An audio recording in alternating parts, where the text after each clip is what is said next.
Hey guys, it's Bridget with San Diego Seed Company, and today I'm going to talk about pest management. Specifically, I'm going to talk about using a product called Sluggo Plus. What is it? How do you use it? Why would you use it? Can you use it on your organic farm or garden? And what is the process of using it? Now, before I jump into that, make sure you hit the like and subscribe button so you're notified anytime we put out a video. Okay, so those of you who follow us, you know that we have a certified organic urban farm, and then we also have a certified organic rural farm in Ramona, which is 5 acres.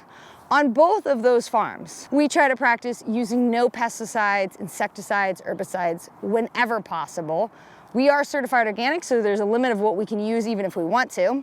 And we have found 9 times out of 10, we really don't have to use anything if we have really healthy soil, our plants are thriving, we're growing the right varieties, and we're making sure our plants aren't stressing due to heat or moisture, dryness in the soil, things like that. With that being said, I'm not a magician, and gardening and farming is hard, and sometimes you do have to use some products to get your plants going and protect them when they're in their really small, vulnerable state.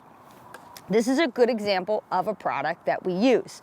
So Sluggo Plus is OMRI listed, which means you can use it on your organic farm or in your organic garden. And what it does is basically it's a granular product. I'll kind of pour a little bit on the ground here. You can see it's little pellets. And it dissolves into the soil and is best used when you are transplanting small tender plants or direct sowing. Now, what Sluggo is made out of is iron phosphate and spinosad. And what happens is this dissolves into the soil, and then let's say a slug or a snail goes across the soil. Well, it's going to prevent them from eating your baby plants. There is a Sluggo and a Sluggo Plus. We prefer to use the Sluggo Plus because it will kill more insects when the plants are at their small, vulnerable stage. Now, I know you all have commented many times before on this exact scenario where you plant something out, looks beautiful the evening before, you go out the next morning and they're gone. You can either see little stubbies where something just chomped them, or they've just fallen over where an insect like a roly-poly or an earwig or a snail or a slug have come by and just chomped it down at the base and killed it. Well, a way to prevent that from happening is either pre-treating with Sluggo or putting it down at the time of your planting. Our personal process goes like this. We prep our area that we're going to plant. We make sure that the soil is nice and cultivated. It's free of rocks and weeds and anything else so that we can direct sow our seeds. This was all direct sowed. This is scarlet flax. And we will water the area. We use drip tape to do that. So we'll water it well. And then we will sprinkle Sluggo Plus down. And I might do that the day before. And basically it's just gonna rid the area of the insects that will come in and destroy my baby seedlings as they're germinating. We only treat once. It's a very simple process. Put it down, it dissolves into the ground, kills the insects that are going to chomp down our baby plants.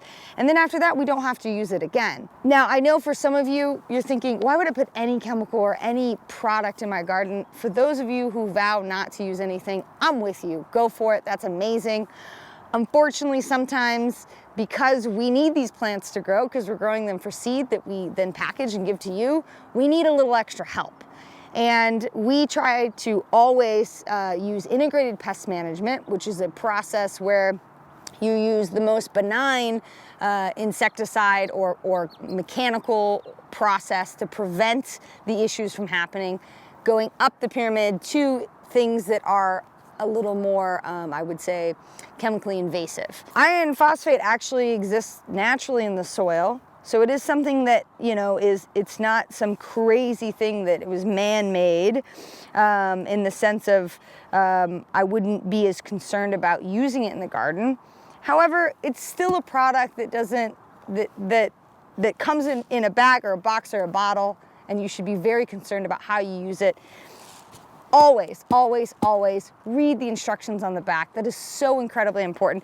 There's a little booklet on the back. Mine is obviously since fallen off, but There's a little booklet on the back that gives really good information that the manufacturer puts together, and you should read it and you should know.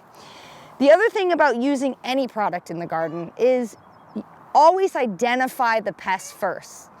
I can't tell you how many people have asked me, oh, I don't know what's eating the garden, what should I put in it? Well, you first have to know what the issue is before you can remedy it. I would never use a broad spectrum insecticide. I don't want to kill every insect in my garden. Insects are really important and they do an important part of making my garden thrive. But sometimes I have to use a targeted product to at least get the plant up and going. What I like about it is we apply it once at the time of planting. That's it. After that, the plants, they should grow big enough and hardy enough that they'll grow right through any issue and stand on their own. This patch is thriving. I guarantee that there are slugs and snails and earwigs and roly-polies all in this garden. So these plants are actually big enough that they can fend themselves off from insects, meaning that if a little roly-poly comes by and starts nibbling on them, the roly-poly is not going to be able to just destroy the whole plant. They've gotten big enough to defend themselves, which is what you want. As a gardener, your job is to get your baby plants up and growing so that they can live and thrive in the garden on their own naturally.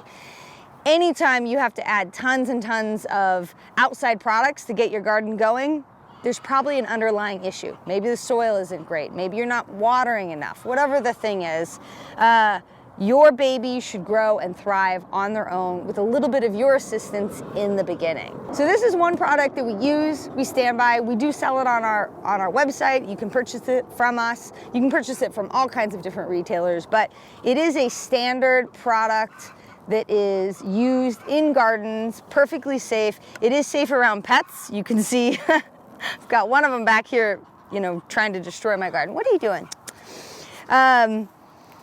And whatever you use, the most important thing is you read that label on the back and know exactly what the product is and what insect it is trying to target before you use it in the garden.